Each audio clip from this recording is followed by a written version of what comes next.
বৃহস্পতিবার রাত্রে ফজর নামাজের আজান দিয়ে বসে নামাজটাও পড়বো না, সারা রাত্রে দোয়া করি প্রতিদিন।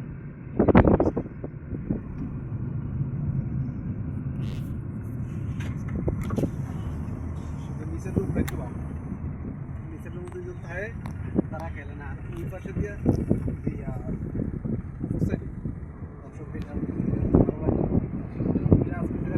খেলে আর সবাই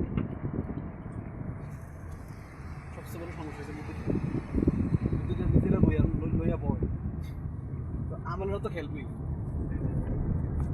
আসলে সব মসজিদগুলোই অধিকাংশ এরকম, তার কারণ তারা চায় যে ছেলেগুলোর মনে আনন্দ থাক আর কাজের সময় মন লাগিয়ে কাজ করে। এখন নামাজ রোজা ইসলামের পথে যখন চলে আসবে তখন সবার মনে করো যে আশঙ্কা করে যে কাজে ব্যাঘাত ঘটবে।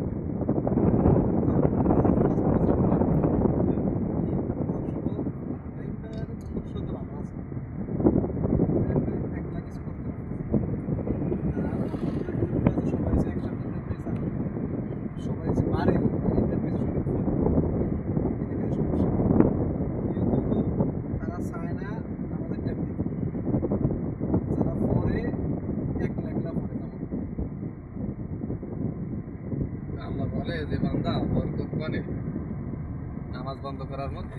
নামাজ বন্ধ করে তো কিছুই থাকে না। যাক আলহামদুলিল্লাহ, আমার অংশ কইতে মোটামুটি এখন আস্তে আস্তে আসতেছে।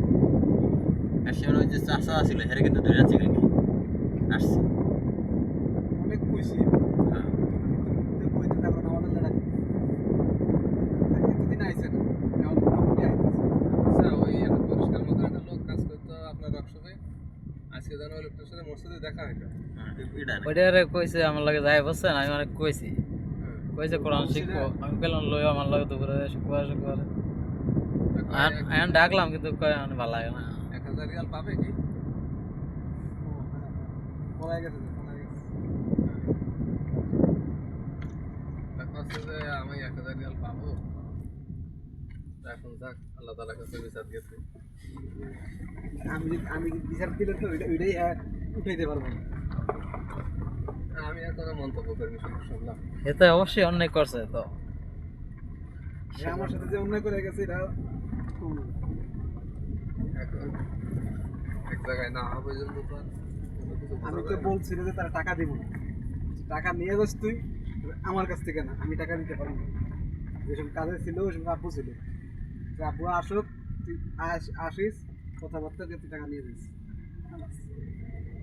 মানুষ নিজের দায়িত্ব না পালন করে যদি আখেরাতের দোহাই দেয় আর আল্লাহ রাসূলের উপর ছেড়ে দেয়, মানুষ আসলে হয়তো না। ইসলাম বলছে কি আর মানুষ করছে কি? নিজের অপরাধ কেউ স্বীকার করে না। সে যেখান থেকে অফারটা করে এদের শিখারায় না।